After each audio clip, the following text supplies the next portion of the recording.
আগে চেক করো, তারপরে বিশ্বাস করবা, ঠিক কিনা? তাহলে এখন থেকে একটা কিছু শুনলে বিশ্বাস করবেন।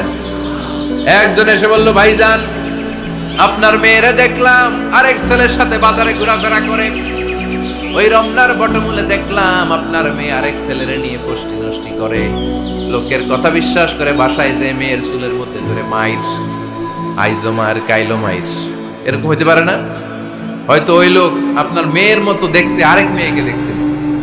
এরকম হয় কিনা সমাজে? একজন এসে বললো, ভাই আপনি এখানে ভাবিরও তো দেখলাম ওই জায়গায় আরেক লোকের সাথে ঘোরাফেরা করতেছে, খবর রাখেন না বাসা? আপনি রেগে মেগে, ঘটনা কি? আমার খেয়ে আমার পরে আরেকজনের সাথে, যে এই বাড়িতে যে মাই, কোনো কথা নেই। দেখবেন যে ছোট্ট মারামারি থেকে এই ঘটনা অনেক সময় বিচ্ছেদ বা ডিভোর্স পর্যন্ত গড়ায়, ঠিক কিনা? ওই যে শোনা কথায় কান দিছে, ফাতা ভাইয়ন, আপনি চেক করেন নাই।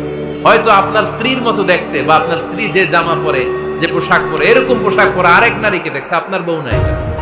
আপনার মেয়ের ব্যাপারে যে তথ্য দিয়েছে এটা সঠিক নয়, সে আপনার মেয়ের মতো আরেকটা মেয়েকে দেখেছে, এসে আপনার কাছে বলে দিছে, আপনি বিশ্বাস করছেন। ভেজাল আছে না নাই?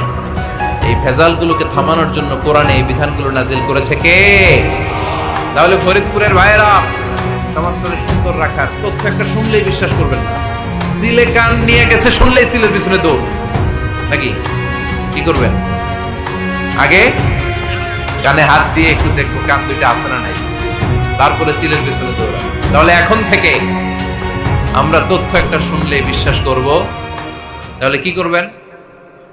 বলতে হবে কি করবেন? যাচাই বাছাই, জাস্টিফিকেশন অফ দ্য নিউজ।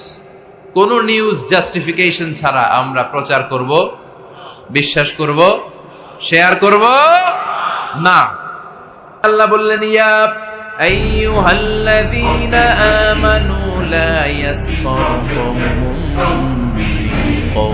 ওহে আমার ইমানদার বান্দারা, শোনো শোনো, খবরদার কখনো কোনো মুমিন বান্দারে ঠাট্টা করো না, অবজ্ঞা করো না, ঠাট্টা করো না।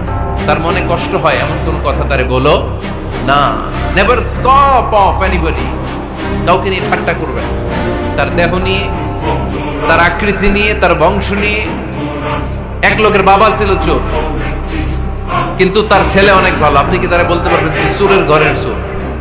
বলতে পারবেন? চুরি করছে বাবা, ওর কি দোষ? কথা বলেন। এগুলো কবিরা গুনাহ। আওয়াজ করে বলেন তো কি গুনাহ? কারো আকৃতি নিয়ে, আমার ফরিদপুরের কলিজার টুকরা যুবক ভাইরা, কারো আকৃতি নিয়ে কখনো অবজ্ঞা করবে না, তুচ্ছ জ্ঞান করবে না। এটা কবিরা গুনাহ, এটা আল্লাহ খুব অপছন্দ করেন। এর কারণ আকৃতিটা আমাদের হাতে নাই। আমাদের কারো নাক লম্বা, কারো হাঁটা, আমরা কেউ কালো, কেউ সাদা, আমরা কেউ স্মার্ট, কেউ অন্যরকম। এই যে আমাদের এক এক ধরনের আকৃতি, এটা কি আমি বানাইছি? আপনি বানাইছেন? দিছে কে? এই জন্য কারো দেহের গঠন নিয়ে যদি আপনি অবজ্ঞা করেন, এটা প্রক্ষান্তরে আপনি স্রষ্টাকে নিয়ে অবজ্ঞা করেন। কারো দেহের আকৃতি নিয়ে যদি আপনি তুচ্ছ করেন, তাকে তুচ্ছ করেননি, আমার রবকে আপনি তুচ্ছ করেছেন। চিল্লায় ঠিক কিনা? খবরদার, তুই কালু, তুই লম্বু, তুই মোটু, তুই কানা, তুই রোহিঙ্গা, আছে না নাই? ইদানিং ইদানিং এটা খুব চলে। এই রোহিঙ্গা নামটা আছে না? ফরিদপুরে এগুলো ঢুকে নাই না? আমাদের ওইদিকে দেখি কি অবস্থা, কারোর সাথে কেউ লাগলে তুই রোহিঙ্গা।